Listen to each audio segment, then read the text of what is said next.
The Great Reading Decline is America becoming less literate.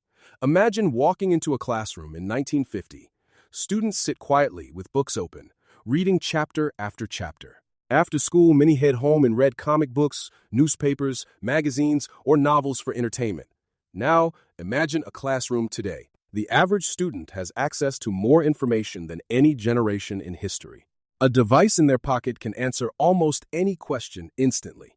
They can watch videos, listen to podcasts, interact with AI, and learn almost anything online. So, here's the surprising question. If information has never been more accessible, why are reading scores falling?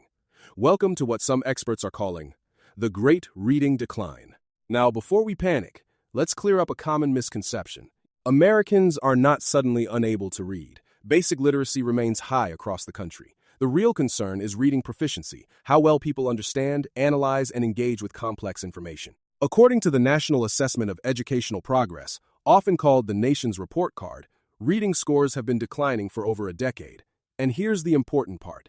The decline started before the pandemic. COVID certainly made things worse, but it wasn't the beginning of the problem. So what happened? Experts point to several possible causes. First, screen time. For most of human history, reading required sustained focus. Today, millions of young people consume information through short-form content. TikTok, Reels, Shorts. The average video may last only seconds. Some researchers believe our brains adapt to the type of information we consume most frequently. If we constantly practice rapid scrolling, maintaining attention on a 300-page book becomes much more difficult.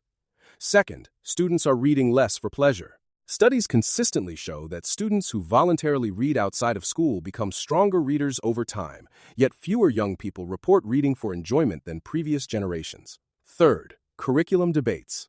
For decades, educators have argued about the best way to teach reading. Recently, many states have shifted toward what is known as the science of reading, an evidence-based approach emphasizing phonics, vocabulary development, and structured literacy instruction.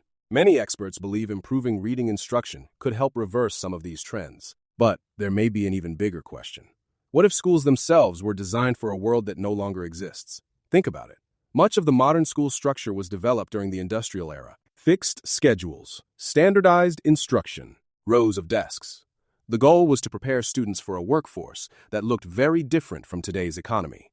But today's students are entering a world shaped by technology, automation, artificial intelligence, entrepreneurship, and careers that didn't exist just a few years ago, which raises an important question. Are we teaching students for the future or preparing them for the past? Some education experts argue that schools should continue focusing on core skills like reading, writing, math, science, and history. Others believe those subjects should be taught alongside modern skills such as financial literacy, media literacy, AI literacy, communication, critical thinking, and digital problem solving. And perhaps that's where the conversation becomes most interesting, because this story isn't really about reading, it's about adaptation. The challenge isn't that young people are less intelligent. The challenge is that the world has changed faster than our systems have. So what is the solution? Experts generally agree on several key ideas. Teach reading using evidence-based methods. Encourage reading for enjoyment. Reduce distractions and improve attention spans. Modernize curriculum to reflect today's world. And help students become lifelong learners in an age where information is everywhere. The future may belong less to the people who know the most facts, and more to the people who know how to learn, adapt, question, and think critically. So now we'd like to hear from you. If you could add one class to every school in America tomorrow, what would it be? Financial literacy, AI literacy, critical thinking, entrepreneurship, public speaking, or something else entirely? Let us know in the comments, because the future of education may depend on conversations exactly like this one.